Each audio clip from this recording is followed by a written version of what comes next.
Nakatakas na sa Malaysia, may-ari ng kumpanyang nasa likod ng tinuturing na pinakamalaking investment scam sa bansa.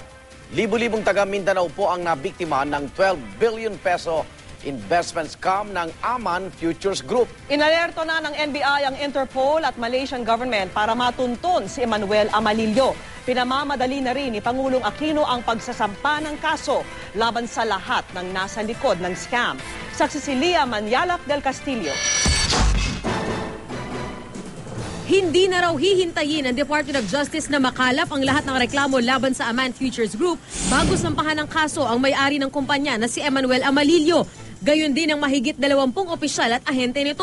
Gusto kasi ng Pangulo na maaresto na sila sa susunod na linggo. Gayunman, bahagya rin niyang sinisi ang mga biktima. As early as was it June or July, DTI already parang naglabas sa announcement ang DTI na nagwa-warn against this pyramiding scam.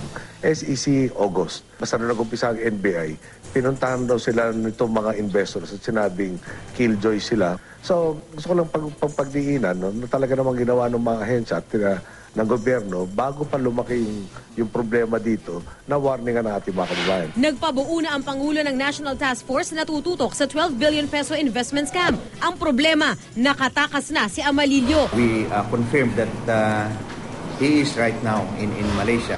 Sa Kota Kinabalu raw huling namataan si Amalillo, kaya inalerto na ng NBI ang Interpol at ang Malaysian government. Sinusuyod pa ng Bureau of Immigration ang records nito. Pero kung wala umanong patunay na dumaan siya sa mga lehitimong exit point sa bansa, hindi raw malayong dumaan sa backdoor si Amalillo. They can easily go through Zamboanga, Basilan, and go directly towards Taganat. Balita natin, he has air and sea craft. And possibly he eluded the monitoring of his travel by going or passing away through the exit backdoor of our country. Dahil walang extradition treaty ang Pilipinas at Malaysia, ang Mutual Legal Assistance Treaty o MLAT na ng ASEAN ang gagamitin ng mga otoridad para makuha si Amalillo. Bineberipika na rin kung Philippine passport ang ginamit niya dahil may Malaysian name din siyang Muhammad Sufian Said. That we are not sure, but we are proceeding from the information that Filipino descent siya. So we'll have to proceed the Filipino siya para we can have him deported.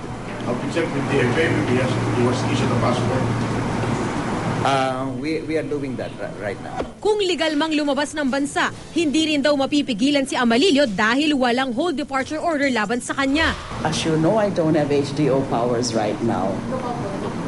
Lookout bulletin lang. So again, this is again one of those instances na sana naiisip na hindi naman tama to deprive the Department of Justice of its HDO and WLO powers. Patuloy namang pinaiimbestigahan ng DILG ang posibilidad na nagamit ang pondo ng lokal na pamahalaan sa itinuturing na pinakamalaking investment scam sa bansa. Pero pina-audit natin lahat ng IRA, lahat ng bank accounts. Inutusan natin yung DILG na yung bank accounts IRA ng barangays, municipalities, cities at provincial ng Lanao Sur at saka ng Zamboanga Sur. Opo. Ay i-audit kaagad at humingi ng sertifikasyon mula sa kanya-kanyang treasurer na buo at hindi nagamit itong pera nito. Ako si Lia Manyalak del Castillo, ang inyong saksi.